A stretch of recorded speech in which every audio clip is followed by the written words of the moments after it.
Let's get educated. That's why we're here, to bring you the stories impacting K-12 classrooms and college campuses. It's time for a little education. Hello, everyone. I am Katie Petrick, joined by David Fiorazzo, and we're going to drop some knowledge on all of you. And we're going to start with, the most knowledgeable and prestigious of people. Of course, it's the prestigious Stanford University, who is now in a world of damage control after a federal judge is invited to speak on campus and then promptly ambushed by leftist students and the dean of diversity. So, wow. Anytime we have anyone speaking on a college campus who isn't of the far left, they get roasted, heckled, shut up, cut off, all this, and by censored. Students, right? Oh, yeah. This one has a little twist here, David. Well, let's read a few bars of this song that we often sing here on Educated. Let me just give you a headline. Stanford admins hijack U.S. judge's speech, tell students to keep quiet about it. So the administrator is responsible for Duncan's upstaging sent an email to leaders of the law school's Federalist Society, encouraging its members to refrain from posting about the protest on social media. So Duncan, a U.S. Court of Appeals for the Fifth Circuit judge, he's long been viewed as a conservative advocate and a right-wing ideologue. So before we talk about this and what happened, let's watch this video. So you've invited me to speak here, and I'm being heckled nonstop. And I'm just asking for an administrator to sign what... That's an administrator! Your racism is showing. I would like it. Wait, Respect black women. If you want a marketplace of ideas, you have gotten what you wanted, take it. Like, do you want an echo chamber? What's the issue? Can I help? I guess I have prepared remarks. I had to write something down because I'm so uncomfortable up here. And I don't say that for sympathy. I just say I'm deeply, deeply uncomfortable. I'm uncomfortable because this event is tearing at the fabric of this community that I care about and I'm here to support. And I don't know, and I have to ask myself, and I'm not a cynic to ask this, is the juice worth the squeeze? Is this worth it? It isn't a setup. But for many people in this law school who work here, who study here, and who live here, your advocacy, your opinions from the bench land as absolute disenfranchisement of their rights and does land. Come on, that conservative judge is disenfranchising communists and Marxists. Come on, Katie. You can't disenfranchise people with demonic ideologies. Okay, so let's go back to this person that walked up there and said she's uncomfortable just by his presence, right? And by the way, if you missed the beginning of what was said, he was heckled, throughout this whole thing. And so he asked the question. But her name is Tyrion, I think, Tyrion Steinbach. She is the university's Associate Dean of Diversity, Equity, and Inclusion, DEI. And so you saw that little video there, and this is part of the problem on college campuses, and this is, again, not an isolated incident. We hear, Ben Shapiro, remember Ann Coulter used to always get shouted down? Whenever a conservative or a Christian or a Republican would go and speak on these campuses, and I don't understand it because they think it's okay. They think they are justified to silence. It's communist, it's propaganda, it's communist policy. When you silence one side of the debate and silence the opposition, don't allow them to speak, and you put forth your narrative, your ideology, your talking point, that's allowed. This is what we're seeing. This is Marxism in America, ladies and gentlemen. Well, and when we talk about this and how this is happening at college campuses all over the place. It has and for decades. I was going to say, it's been happening since the 60s. But when you have the dean, the quote-unquote adult in the room, who just so happens to come in there and have a speech prepared to deliver. Oh, excuse me, Duncan. Get out of the way. I have a speech to give to my comrades. That's when the issue really goes way over the top. You have college kids. College kids are still kids. They're kind of dumb. Yeah, they're going to protest. You should be the adult and being like, he has his right to be here. Yeah. If you don't want to hear what he says, plug your ears and go somewhere else. We're not forcing you to come to this speech. But it makes them uncomfortable, though. It makes them uncomfortable. So now they have to fight against it, and they can't just be like, I'm just not going to go listen But to it's him. this mob mentality. It's a mob really mentality. fascinating. As he even said, you heard of that, the echo chamber. They only want their echo chamber. By the way, this is Stanford law. This isn't even like just, I'm 18 years old and I can't take hearing adults. This is Stanford Law School, who want to be lawyers, who have done undergrad work, who were supposed to be adults at this point. If you can't hear a dissenting opinion, you are in the wrong profession, because you need to be able to understand both sides of something and argue in favor of whatever your side ultimately is. But you need to know the other side to be able to do that. We're talking about another generation that now has to have safe spaces. Oh, yeah. Well, it's all and they've about got safe to be spaces. protected, I guess, emotionally, mentally, psychologically. So if they didn't bring their earplugs, then the person has to be shouted down because they can't possibly hear other ideas. And it really is an amazing environment now on college campuses in the United States. Yeah, well, because this is Stanford, not just like some local community college, but Stanford, they had egg on their face. And the older generation, who is of the same generation as Steinbach, so it's the president, Mark Tessier-Levine, and the dean of Stanford Law School, Jenny Martinez, had to issue a joint apology Of course. to the judge, Judge Duncan. Again, this was not just some local judge. He is a United States Court of Appeals for the Fifth Circuit judge. He's kind of high up there, right? So, oops, Stanford, you messed up. So here's what they said. They said, we write to apologize for the disruption of your speech at Stanford Law School, as has already been communicated to our community. Our community. What does that mean? Just Stanford, or just our, people who we agree with? Anyway, what has been communicated to our community, what happened was inconsistent with our policies on free speech, and we are very sorry about the experience you had while visiting the campus. And then they actually, as you can see, the full letter there, it was actually posted to Twitter by someone named Maxwell Meyer, who said, I am pleasantly surprised that Stanford's president and the law dean apologized like this. It's like, yay, that shouldn't be, well, number one, they shouldn't have to apologize because there shouldn't be any need for them to do it. But the fact that they did also shouldn't be like oh my gosh, they actually apologized for something? Well, yeah, and the apology wasn't part of the apology telling the kids, don't send this out. Oh, yeah. Don't. It was also like, don't By the say way, anything. we're very If you sorry this could. happened, but don't let anyone see it on social media. But what's also quite fascinating about this entire thing is some of them were traumatized. Oh no. Some of the people who were there may have been traumatized by what happened. And traumatized students who are seeking mental health support were told by the university to go, hey, could you just go see the dean of the DEI? Oh, there she is. If you have any issues about what happened. Wait a minute. David, is that not the same woman who caused the issues? She got up and said she was uncomfortable with this whole thing. The one who caused the issues, you're supposed to go see her to solve the issues that you have. That makes a whole lot of sense. I like how one person on Twitter, Jonathan Turley, said how completely out of touch in understanding what Stanford was doing. And he compared it. He says, it is akin to the Oscars telling Chris Rock that Will Smith is available as an emotional support coach. And if you know from the Oscars, Will Smith slapped Chris Rock. So basically, go back to your abuser to get emotional support. And he said, you know what is emotionally therapeutic for those denied free speech? Free speech.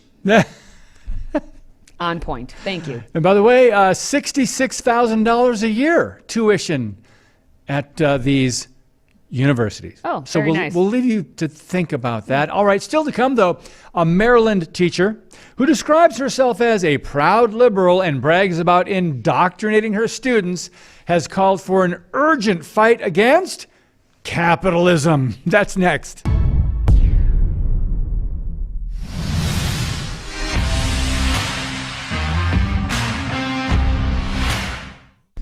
Ah, yes. Another day, another angry Marxist wanting to cancel capitalism. We have a Maryland teacher who described herself as proud as F to be liberal, and she bragged about indoctrinating her students, calling for an urgent fight against capitalism, while adding, hey, revolutions involve violence. She sounds like a doozy of a teacher.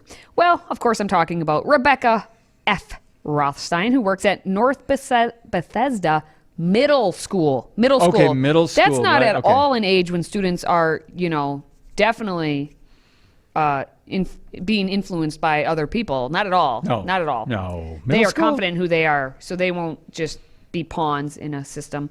Anyway, North Bethesda Middle School, it's in the Montgomery County School District, and she teaches like math intervention program type things, but she's all about her students. She believes educators should use their classrooms to turn kids into anti-racist activists. She was an avid TikTok poster just up about until the point when Fox News Digital reached out to her for comment about her violent revolutions, and then poof, magically her account was no longer active. Well, can we just look at that one on the Yeah. right for a minute? That's We can go through all of them.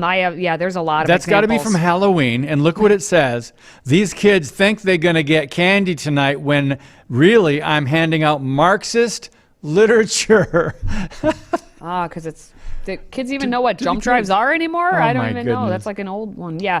She says a whole lot of things. Well, on TikTok, she has said that as a teacher, I wish we could do more with our students, like teach anti-racism and how to be kind people. And how to be kind people. Okay. All right. Does anyone else feel like we can skip the math? She's a math teacher, interventionist, okay. which means she's supposed to be helping the kids who are struggling, but skip the math. Skip the science, like we'll do that next year. Maybe this year we focus on teaching our youth how to be anti-racist. That one comment alone, that one video alone There we tells go. you all you need to know about why our schools are failing.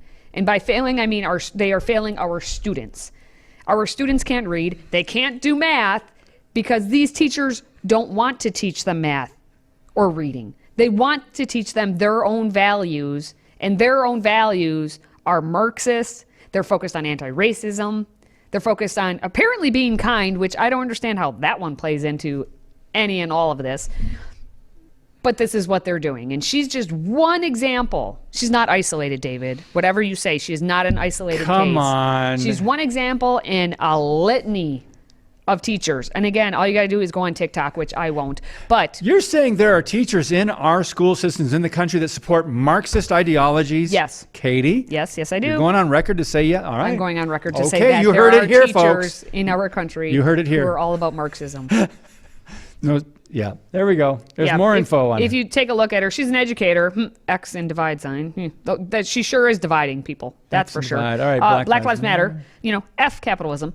Fun capitalism. Again, as I always say to these folks, if you are anti-capitalist, I will gladly take your paycheck. Or a portion of it. I will apply it to something much more beneficial than apparently what you're getting out of Yeah, it, because spread- you're all against it. Spread the wealth. You, make would more rather than me. have what? What would you rather have? Well, she has also posted about providing that Marxist literature, as you saw, to kids and the F capitalism stuff. Yep. And she shared in one instance that she was tired after a long day of indoctrinating students. Her words, not mine, as you can see. She said that I had to unbrainwash myself from capitalism in order to fall in love with socialism and communism. If everyone had the same amount of money, then money wouldn't be worth anything. Capitalism must go.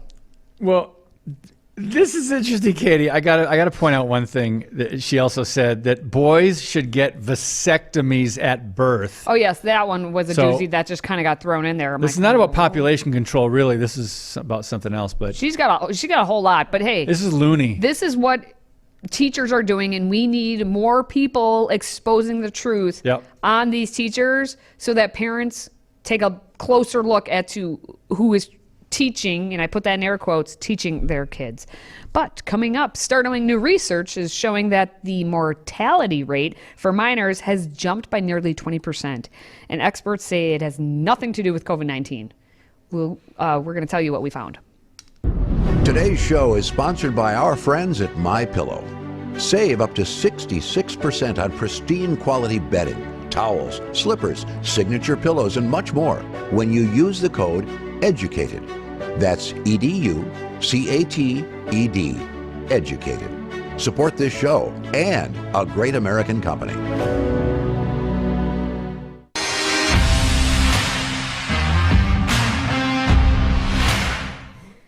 All right, this is one of those pay attention parents stories because we have another study that is showing that our kids are dying, and now the mortality rate has jumped nearly 20% for the ages of kids 1 to 19. The Journal of the American Medical Association published the data, and it shows that between 2019, so pre-COVID, and 2021, the spike actually occurred, which means you cannot blame this. Oh, must have been COVID. It'll go back down. Oh, just a COVID thing. Oh, it'll go back down now. No, it's not COVID. And you're going to be maybe surprised, maybe not surprised at the actual reasoning for how the mortality rate has jumped. So we learned last year that there was data collected by the National Center for Health Statistics. They revealed that in 2019, the average American was expected at birth to live to be 78 years old. Okay? Actually, 78 years and 10 months to be precise. That figure then dropped the next year in 2020 to just being 77 years. In 2022, life expectancy for the U.S. then stood at 76 years in 1 month. And that was the lowest it had been since 1996. So the mortality, like your actual life expectancy, it is going down, okay? Well, the newest data between 2019 and 2021, the mortality rate for youths ages 1 through 19 increased by 10.7%. For the same demographic, the mortality rate jumped an additional 8.3% between 2020 and 2021. So, researchers at Virginia Commonwealth University School of Medicine and the University of Washington's Department of Epidemiology, anytime I read epidemiology or epidemiologist, I now have a heartbeat going. They noted that while persons ages 10 to 19 were driving the spike in the pediatric mortality rate, the all-cause mortality rate also jumped by 8.4% in children ages 1 to 9 in 2021. Interestingly enough, infants, the ones who were under 1 year, were the standouts, not having suffered an increase. So you may be saying, okay, Katie, yes, what does all this mean? And why are you saying it's not COVID? What is it? What's going on? Well, it's not COVID because it's what they're saying, it's injuries. Injuries are increasing. And what is defined as an injury? Well, in the paper, they said that injuries are all external causes of morbidity and mortality, which involve multiple mechanisms, including transportation, firearms, and poisoning. And poisoning to them also include like poisoning, drugs, fentanyl, opioids. Boy, yes. All of this is increasing. Like, yes, you could understand transportation, car, auto accidents, firearms, guns, yes. The unintentional drug overdoses constitute a form of poisoning under this definition, and since 2016 accounted for over 90% of poisoning deaths at ages 10 to 19. I'm going to say it again. That's pretty young. Since 2016, the poisoning, the unintentional drug overdoses, ages 10 to 19. Okay? 90% of the poisoning deaths are these drug overdoses. Our children are getting access and being addicted to and being just exposed to just so many drugs that are literally killing them. 90% of the poisonings are coming from these drug overdoses. Okay, unintentional because kids think they're invincible. Oh, I'll just take this. I'm sure it's clean. You know, I know where this fentanyl came from, which you don't. I'm sure I can trust this person, my drug dealer, apparently, who is just, you know, trying to give me a quick hit of something to make me feel better, and then they unintentionally have these drug overdoses. And it probably has nothing to do with the southern border and the administration's, light policies on.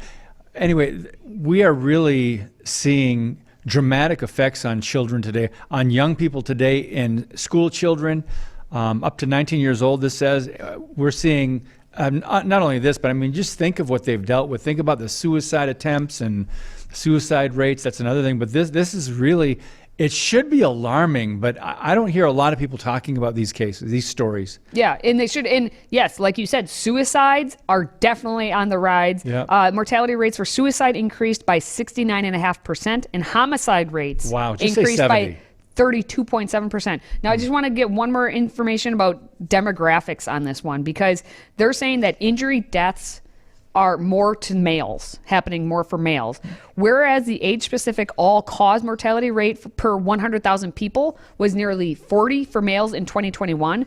The rate was just over 20 for the females. Okay, so the men are much higher.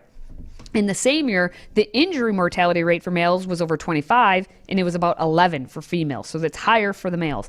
Now, race is playing a factor. Uh-oh. Black youths accounted for 62.9% of the homicide victims. Wow. Aged 10 to 19. And I would like them to break that down by city. Yep. Because Chicago is on there. Baltimore, Atlanta, all Portland. of these cities where just these kids are getting murdered for absolutely no Detroit. reason, obviously. Yep. Now, black youths in this age range had a homicide rate 20 times higher than Asian Pacific Islander or white youths, and 6 times higher than their Hispanic peers. So this is data that you need to sit there, mom and dad, and chew on and think about what is happening within your own family, what's happening in your community, what can we do about it. That's right. But that's enough for now, because we have more to come. We have a fun story, finally, something positive to discuss, as we have a brilliant, and I mean brilliant, 15-year-old who earned his bachelor's and master's degrees. He's 15. He already earned his bachelor's and master's degree in college. And hey, now he's just going to go on for a little bit of a new challenge. We're going to discuss it next. If you have a smartphone, tablet, Roku, or Apple TV, consider downloading the Freedom Project Media app. It's 100% free and includes all of our weekly shows, plus lecture series, archive programs, and award-winning animated videos for families like the Presidential Minute, Battles of America, and Heroes of the West. Don't rely on the social media giants to keep you informed. Simply download the Freedom Project Media app from your app store and allow notifications. And we'll let you know when a new video is ready.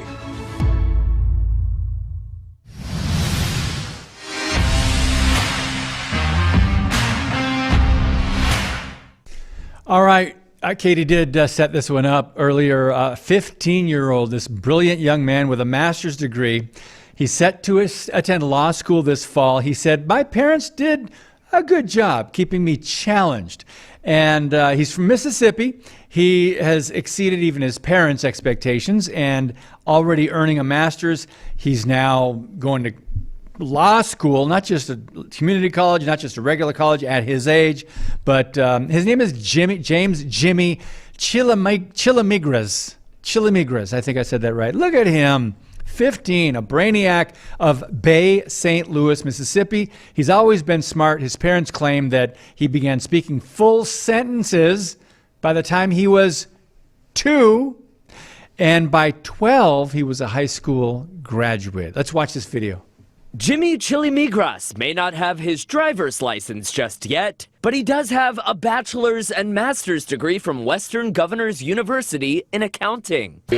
Are the Excellence Awards from WGU. Jimmy is a busy 15-year-old, helping out around his parents' home in Mississippi, hanging out with his younger siblings, and now deciding which law school to go to. I always knew he was bright, but I don't think even we expected that he would ever accomplish so much so fast. At age 2, Jimmy was talking in full sentences. By age 12, he graduated high school. But academics weren't always a breeze. When I did good at something, we kept moving up, so it wasn't really ever super easy. Last year at age 14, Jimmy took the LSAT and scored a 174. According to Jimmy's family, that's the highest score in Mississippi, Alabama, and Louisiana. Jimmy says his success is a group effort. My parents, they were really a big part in that, in keeping me challenged. In his next chapter, some new challenges after earning his undergrad and master's degrees online. I'm going to enter law school this August, and so that's going to be in person, and I'm really looking forward to it, actually. So this is like a real-life young Sheldon. If you've watched that show, you're familiar with that. The young man that's smart, the brainiac. But I think he was 11 when he went to college. It reminds me of some of the founding fathers and people, patriots in American history. Fisher Ames, author of the First Amendment. Fisher Ames. Yep. I believe, if I'm not mistaken, he was 12 when he went to college. You don't quote me on that, but I mean, these are some of these ages that some of the men in the early days of American history. But now, so this is so rare to see a story like this. And he gave credit to his parents, seemed like a really nice kid. But I like what he said. The reporter must have asked him, so was this really easy? Did you just breeze through? Like, no. He said, no, every time I reached the top, they kept on getting me to the next level. And it was hard for him, but he kept passing everybody up. Well, and I think that's the whole lesson of it. Like, life doesn't get easier. You just get better at it. Like, everything you do in life, you could be like, you work to achieve something, but as soon as you achieve that, you don't just stop. No, you find that next challenge. And that's what he's doing already. He's already figured that out. That I already got my degree. I could just sit back and do nothing. Especially at his age, being 15, he could be like, I could easily take the next 7-8 years off to do nothing because I'm not an adult yet, and I could just play video games all day or whatnot. Instead, he's actually, like, obviously a go-getter, and his parents are helping guide him through this. You know, and he's going to ultimately end up succeeding in life in whatever he does because he's already figured out that, hey, as soon as I conquer something or I work through it, there's another challenge, and I'm going to keep on going with it. I wonder, you said playing video games. I wonder how many video games he has played. I wonder how much time he's spent on social media, watching videos, TikTok, YouTube. I wonder how much TV he watches. And I would guess, you know where I'm going with this, parents, don't you? Probably not a lot of screen time, or not as much as the average young person, because if you're studying and learning, you're in books, you're reading articles, you're doing papers, you're doing the things that the work requires, and you're not just spending your time being amused, right? Right. Good point. Solid point. And I had a good point there. See, even Katie admits one of those books should be about Fisher Ames. All right. Well, make sure you are out there hitting that like button, even though we're encouraging you here on the social media. But then get off the social media and go read a book. But if you are on social media, hit the like button, maybe send us some of your feedback, whatever it may be. Now, for David and myself, thank you for watching, thank you for listening, and thank you for supporting this show. Until next time, stay educated.